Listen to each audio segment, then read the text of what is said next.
Hello વિદ્યાર્થી મિત્રો, નમસ્તે. આજે આપણે ગણિતમાં લેક્ચર 15માં 181 પેજ ઉપર તમારી આસપાસના લોકો પાસેથી માહિતી મેળવો એના વિશે અભ્યાસ કરીશું. તમારી આસપાસના લોકો સાથે તેમની મનપસંદ મીઠાઈ અંગે વાત કરો અને કોઠામાં ભરો. જુઓ બાળકો, અહીં આપણે સ્માર્ટ ચાર્ટ બનાવવાના છે. એટલે વિગતો એકઠી કરી મીઠાઈના નામ અને એ મીઠાઈ કેટલાય ખાધી એ માણસોની સંખ્યા તમારે કોઠામાં ભરવાની છે. જુઓ બાળકો, હવે જલેબી મીઠાઈમાં છે જલેબી, બરાબર? તો 6 માણસોએ ખાધી. બરફી છે, બરફી 7 માણસોએ ખાધી. પેંડા 10 માણસોએ ખાધા. ગુલાબજાંબુ 15 માણસોએ ખાધા. હલવો 9 માણસોએ ખાધા અને રસગુલ્લા 5 માણસોએ ખાધા. બરાબર? ઉપરના કોઠા પરથી નીચેના પ્રશ્નોના જવાબ આપો. તો હવે આ કોઠા ઉપરથી આપણે પ્રશ્નોના જવાબ આપવાના છે.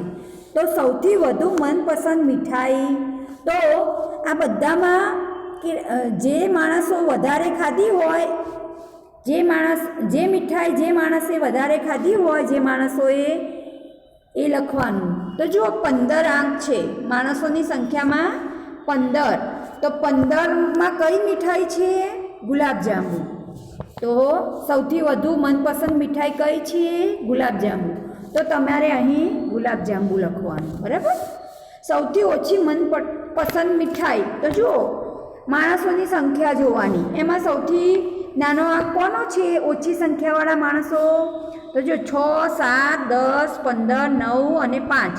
તો આ 5 સૌથી નાનો છે. તો 5 મીઠાઈ કઈ છે?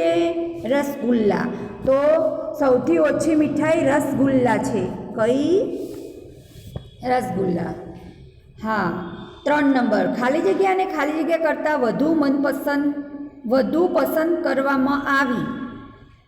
તો જુઓ, બરફી અને જલેબીના બેના અંક સરખા છે.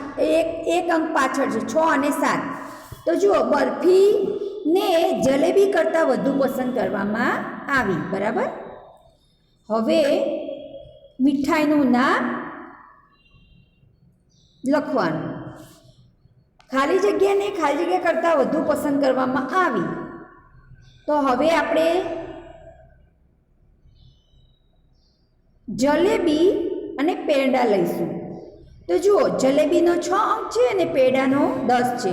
તો પેંડાને જલેબી કરતાં વધુ પસંદ કરવામાં આવી. બરાબર? જેને વધુ પસંદ કરવામાં આવી એ મીઠાઈ આગળ લખવાની. હવે ખાલી જગ્યાને ખાલી જગ્યા કરતાં વધુ પસંદ કરવામાં આવી. તો જુઓ, પેંડાનો 10 અંક છે અને ગુલાબજાંબુનો 15 છે.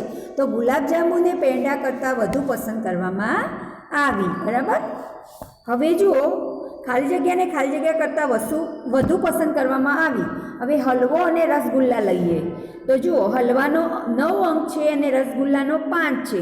તો હલવાને રસગુલ્લા કરતાં વધુ પસંદ કરવામાં આવી. બરાબર? હા, આ રીતે તમે વધુ ઉલટ મીઠાઈ લઈ અને વધુ બનાવી શકો છો. હવે આપણે પેજ નંબર 182 ઉપર જોઈશું. તમારા મિત્રોને તમારા ઘરમાં કેટલા માણસો રહે છે તે પૂછો અને કોઠો ભરો. તો જો, મારે ભેગા રહેતા સ્માર્ટ ઘોડાઓનો સ્માર્ટ ચાર્ટ બનાવવો જોઈએ. ભેગા રહેતા માણસોની સંખ્યા આપી છે. જુઓ, અહીં ભેગા રહેતા માણસોની સંખ્યા છે અને કેટલા પરિવાર ભેગા રહે છે એ છે. બરાબર? હવે જો, એકલા કેટલા રહે છે? 3 માણસો. 2 માણસો રહેતા હોય એવી 8 અને 3 માણસો રહેતા હોય એવી 11. 4 માણસો રહેતા હોય એવા 10. 5 માણસો રહેતા હોય એવા 10. 6 માણસો 8. 7 માણસો રહેતા હોય એવા 5. 8 માણસો રહેતા હોય એવા 3 અને 9 માણસો રહેતા હોય એવા 2, 10 માણસો રહેતા હોય એવા 1. બરાબર. હવે જુઓ, એના આધારે પ્રશ્ન જવાબ લખવાના. મોટાભાગના પરિવારમાં ખાલી જગ્યા વ્યક્તિઓ રહે છે. તો હવે આ બધી જ સંખ્યા જુઓ, આ બધી સંખ્યા જુઓ, એમાં સૌથી વધુ સંખ્યા કોની છે? 3 માણસોની. 11 જણા છે એવા. બરાબર. તો મોટાભાગના પરિવારમાં ખાલી જગ્યા વ્યક્તિઓ રહે છે તો 3 વ્યક્તિઓ રહે છે, કારણ કે 11 જણા એવા છે કે 3 રહેતા હોય એવા. બરાબર. એક જ ઘરમાં રહેતી સૌથી ઓછી વ્યક્તિઓની સંખ્યા ખાલી જગ્યા છે. એક જ ઘરમાં રહેતી હોય એવી એક જ છે. જુઓ,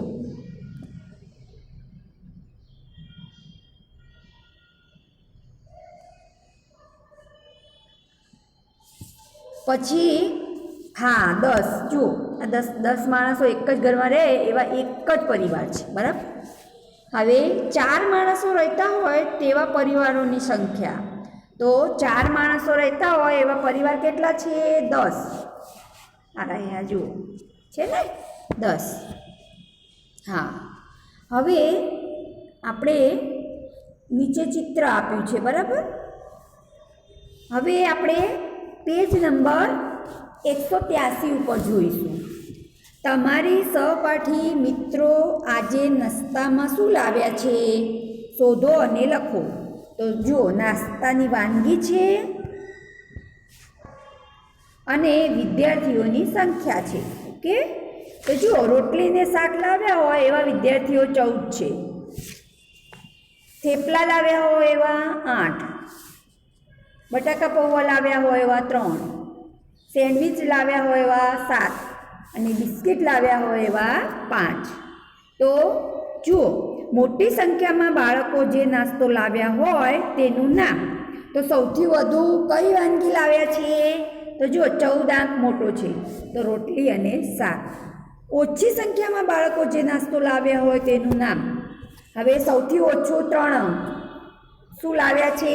બટાકા પૌવા. બરાબર. હા. હવે નીચે ચિત્ર આપ્યું છે. જુઓ, બાળકો છે, એક ઝાડ છે, રમત રમી રહ્યા છે. બરાબર.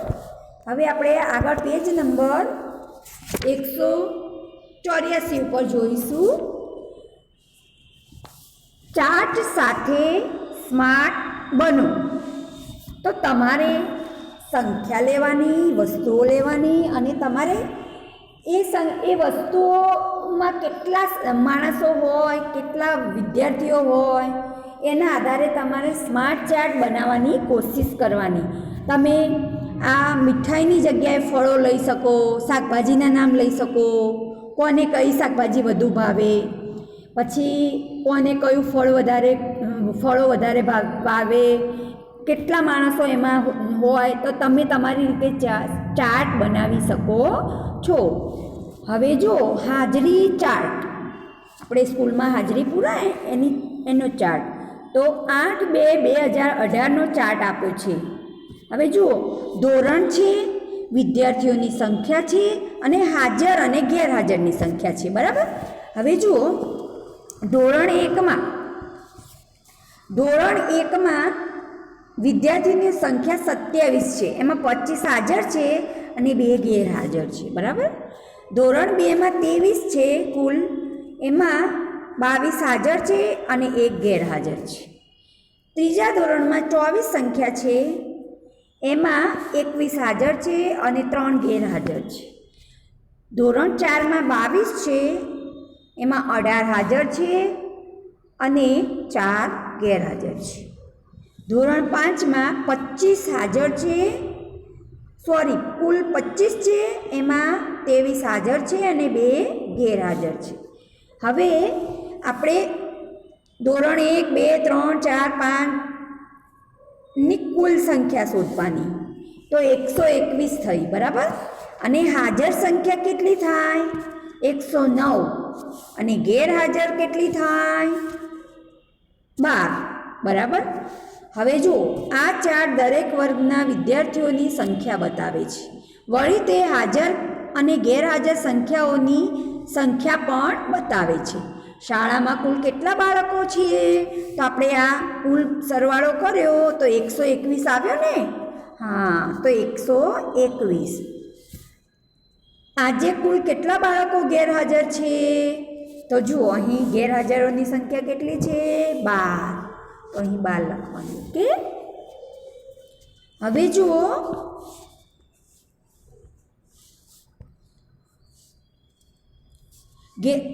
તમને બાજુમાં એક ચિત્ર આપ્યું છે ને?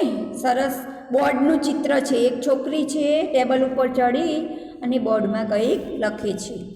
હવે બાજુમાં જુઓ, ધોરણ છે અને ગેરહાજર વિદ્યાર્થીઓ છે. બરાબર? આ છોકરી હાજર ગેરહાજરની અને કુલ સંખ્યા લખી રહી છે. બરાબર? આ છોકરી. હવે જુઓ, ધોરણ 1માં ગેરહાજર 2 છે, ધોરણ 2માં 1 છે, ધોરણ 3માં 3 છે, ધોરણ 4માં 4 છે અને ધોરણ 5માં 2 છે. આપણે આશરે કરી શકીએ ને? હાજરી પૂરી અને જેટલા ગેરહાજર હોય એ ધોરણ વાઇઝ આપણે સંખ્યા લખી શકીએ. તો ધોરણ 5માં સંખ્યા આપી નથી તો આપણે 2 સ્માઇલી દોરવાની. બરાબર? આ ચાર્ટ ગેરહાજર વિદ્યાર્થીઓની સંખ્યા બતાવે છે. દરેક ગેરહાજર વિદ્યાર્થીને સ્માઇલી વડે દર્શાવાય છે. આ જે ચિત્ર આપ્યું છે એના વડે. ચાર્ટમાં ધોરણ 5ના ગેરહાજર વિદ્યાર્થીઓ દર્શાવવાના છે. તો આપણે અહીં 2 ગેરહાજર વિદ્યાર્થી દર્શાવી દીધા છે. બરાબર? ઉપર જુઓ, ધોરણ 2માં 2 ગેરહાજર છે ને 5માં. ઓકે, હવે ચાર્ટ આગળના પેજ ઉપર જોઈશું. હવે જુઓ, આજે મેં સમજાવ્યું એ તમારે તમારી નોટમાં પ્રશ્નોના જવાબ લખવાના છે. આગળનું આપણે નેક્સ્ટ લેક્ચરમાં જોઈશું. ધન્યવાદ.